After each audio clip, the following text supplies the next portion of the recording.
Chapter 3. The Flight of the Fugitives. Tip reflected.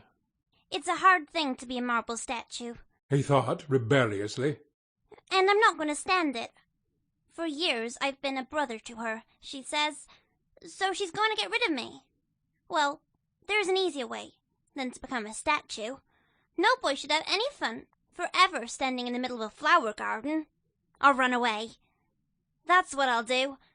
And I may as well go before she makes me drink that nasty stuff in the kettle. He waited until the snores of the old witch announced she was fast asleep, and then he arose softly and went to the cupboard to find something to eat. No use starting a journey without food, He decided, searching upon the narrow shelves. He found some crusts of bread, but he had to look into Mombi's basket to find the cheese she had brought from the village. While turning over the contents of the basket, he came upon the pepper-box which contained the powder of life. I may as well take this with me, He thought. or Mombi'll be using it to make more mischief with.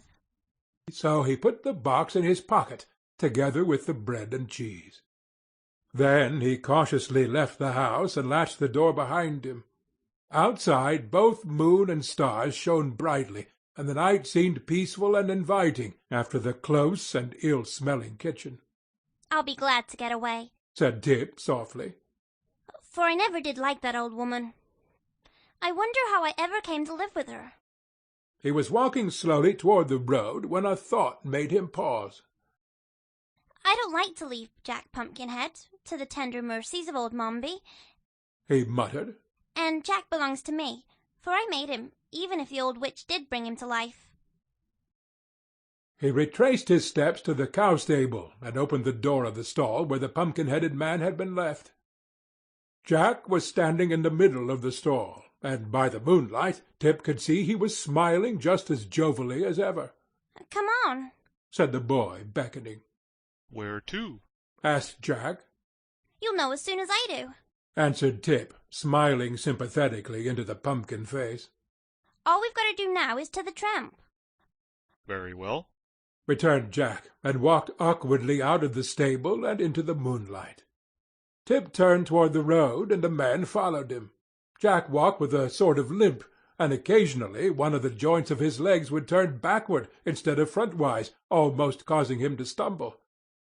But the pumpkin-head was quick to notice this, and began to take more pains to step carefully, so that he met with few accidents. Tip led along the path, without stopping an instant. They could not go very fast, but they walked steadily, and by the time the moon sank away and the sun peeped over the hills, they had travelled so great a distance that the boy had no reason to fear pursuit from the old witch.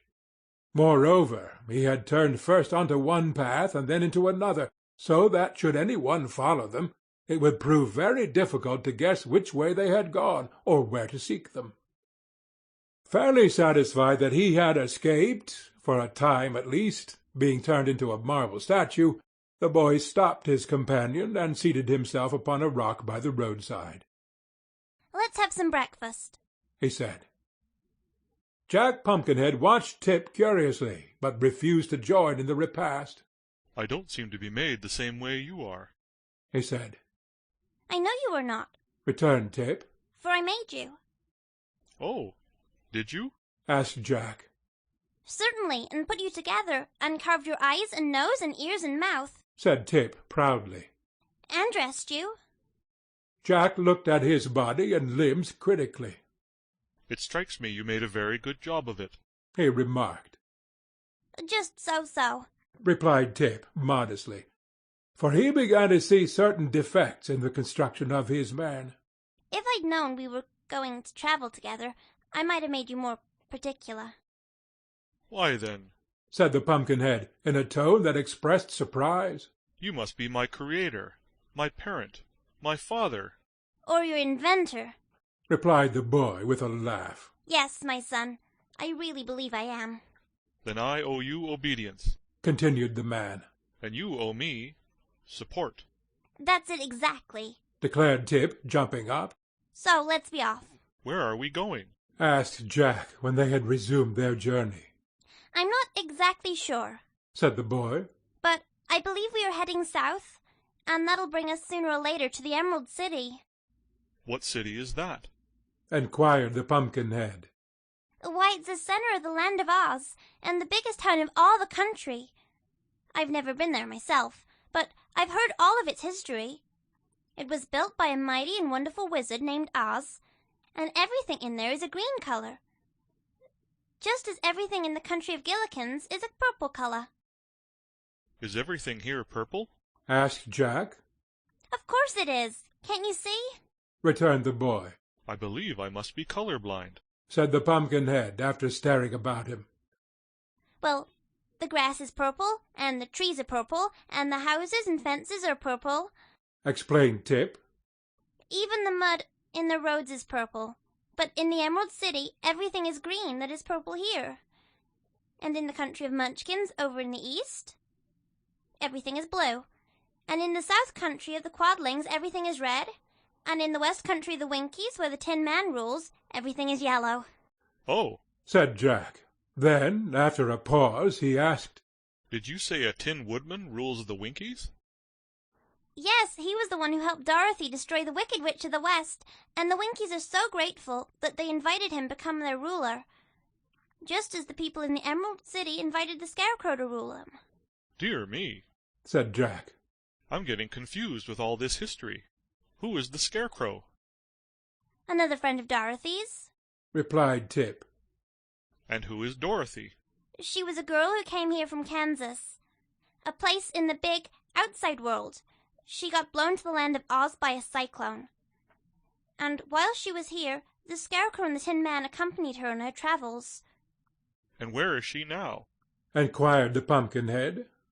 Glinda the Good, who rules the Quadlings, sent her home again, said the boy. Oh, and what became of the Scarecrow? I told you, he rules the Emerald City, answered Tip. I thought you said it was ruled by a wonderful wizard, objected Jack, seeming more and more confused. Well, so I did, said Tip, speaking slowly and looking the smiling Pumpkinhead squarely in the eye.